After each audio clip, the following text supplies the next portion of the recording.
خالد ابن ولید رضی اللہ تعالیٰ عنہ نے اس کو پتھر جب مارا تو اس کے خون کے چھینٹے جو ہیں وہ حضرت خالد ابن ولید کے چہرے کے اوپر پڑے تو انہوں نے اس کے اوپر لعنت کی، تو آپ صلی اللہ علیہ وسلم نے حضرت خالد ابن ولید کو ڈانٹا۔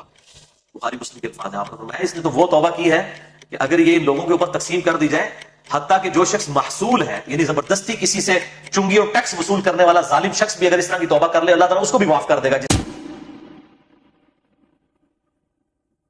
بخاری اور مسلم کی متفق علیہ حدیث ہے، اور مشکات میں 3561 ہے، اور مشکات ہی میں 3562 بھی ہے، مسلم کے حوالے سے ڈیٹیل سے اور بخاری مسلم دونوں کے حوالے سے۔ یہ مشہور حدیث ہے، ماعز بن مالک اسلمی رضی اللہ تعالیٰ عنہ کی حدیث کہ ان سے زنا ہوا، آپ صلی اللہ علیہ وسلم کی خدمت میں حاضر ہوئے، کہا یا رسول اللہ مجھے پاک کر دیجیے، تو آپ صلی اللہ علیہ وسلم نے فرمایا جاؤ اللہ تعالیٰ سے معافی مانگو، توبہ کرو، اللہ تعالیٰ معاف کرنے والا ہے۔ یعنی آپ نے وائڈ کیا، اس سے آپ کو یہ پتا چلے گا اسلام کنڈیم کرتا ہے کہ اس کو پبلکلی رپورٹ بھی کیا جائے۔ اب کسی زنا ہو گئے وہ توبہ کر لے، دیٹس اینف، ضروری نہیں اس کے اوپر حد جاری کی جائے جب تک کہ پبلکلی عدالت میں معاملہ رپورٹ نہ ہو جائے، جو میں نے شروع میں بتایا۔ اس کو پھر صبر نہیں آیا، دوبارہ حاضر خدمت ہوا، یا رسول اللہ مجھے پاک کر دیجیے، آپ فرمایا جا اللہ سے توبہ کر، اللہ معاف کرنے والا ہے۔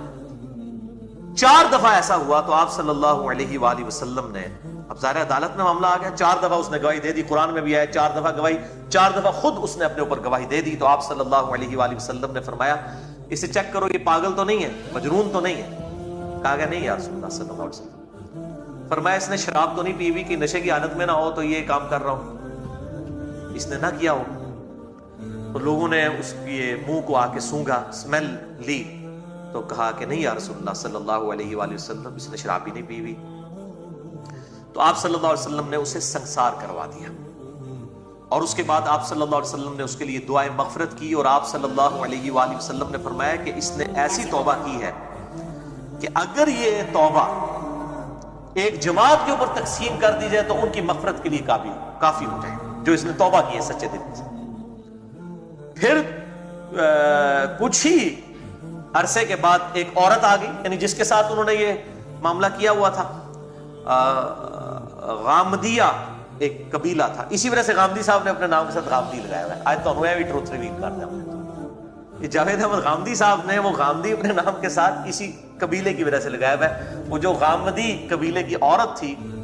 جس نے یہ معاملہ کیا تھا، وہ آپ صلی اللہ علیہ وسلم کے پاس حاضر ہوئی،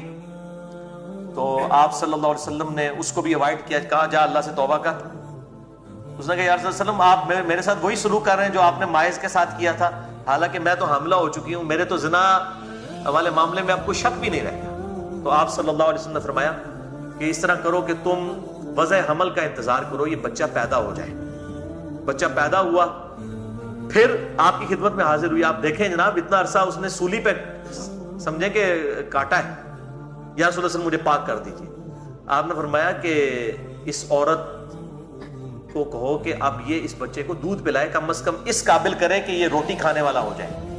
2 سال تک دودھ پلایا، پھر وہ عورت اس بچے کو لے کے آئی، اس کے ہاتھ میں روٹی تھی، اس نے کہا یا رسول اللہ آپ دیکھ لیجئے کہ یہ روٹی کھانے کے قابل ہو گیا۔ آپ یہ دیکھیں 2 سال اس نے کس تکلیف میں کاٹے۔ یہ ہے پیشن اور اللہ تعالیٰ کی طرف رجوع لانے کا جذبہ، یعنی آخرت کی کسی کو عذاب کا پتہ ہونا تو دنیا کی سزا تو کچھ بھی نہیں ہے۔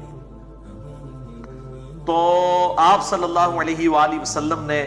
فرمایا کہ اس عورت کے اوپر جو ہے وہ حد جاری کی جائے۔ خالد ابن ولید رضی اللہ تعالیٰ عنہ نے اس کو پتھر جب مارا تو اس کے خون کے چھینٹے جو ہیں وہ حضرت خالد ابن ولید کے چہرے کے اوپر پڑے، تو انہوں نے اس کے اوپر لعنت کی، تو آپ صلی اللہ علیہ وسلم نے حضرت خالد ابن ولید کو ڈانٹا۔ بخاری مسلم کے الفاظ ہیں، آپ نے فرمایا اس نے تو وہ توبہ کی ہے کہ اگر یہ ان لوگوں کے اوپر تقسیم کر دی جائے، حتیٰ کہ جو شخص محصول ہے یعنی زبردستی کسی سے چنگی اور ٹیکس وصول کرنے والا ظالم شخص بھی اگر اس طرح کی توبہ کر لے، اللہ تعالیٰ اس کو بھی معاف کر دے گا جس طرح کی توبہ اس غامدیہ قبیلے کی عورت نے کی۔ تو آپ صلی اللہ علیہ وآلہ وسلم نے اس حوالے سے ان کو ڈانٹ دیا۔ یہ الفاظ بھی جو ہیں صحیح بخاری اور صحیح مسلم کے اندر موجود ہیں، اور ابو داؤد اور ترمذی کے اندر اسی حدیث کی آگے ایکسپلینیشن آتی ہے، مشکات میں 3565 ہے کہ وہ جو ماعز نامی صحابی تھے، وہ جب ان کو پتھر لگے تو وہ بھاگ گئے، تو صحابہ نے پھر بھی ان کو پکڑ کے قتل کر دیا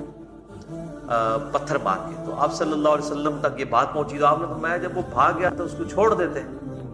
شاید اللہ سے توبہ کرتا تو اللہ تعالیٰ اس کو معاف کر دیتا۔ یعنی آپ آخری درجے تک کوشش کر رہے ہیں کہ کسی طریقے سے حریص علیکم بالمؤمنین رؤوف الرحیم، کہ کوئی معافی والا معاملہ ہو جائے. یعنی اسلام اس چیز کو کنڈیم کرتا ہے کہ اس کو پبلکلی ان چیزوں کو جو ہے وہ رپورٹ کیا جائے، بلکہ ان کے اوپر پردہ ڈالنے ہی میں عافیت ہے.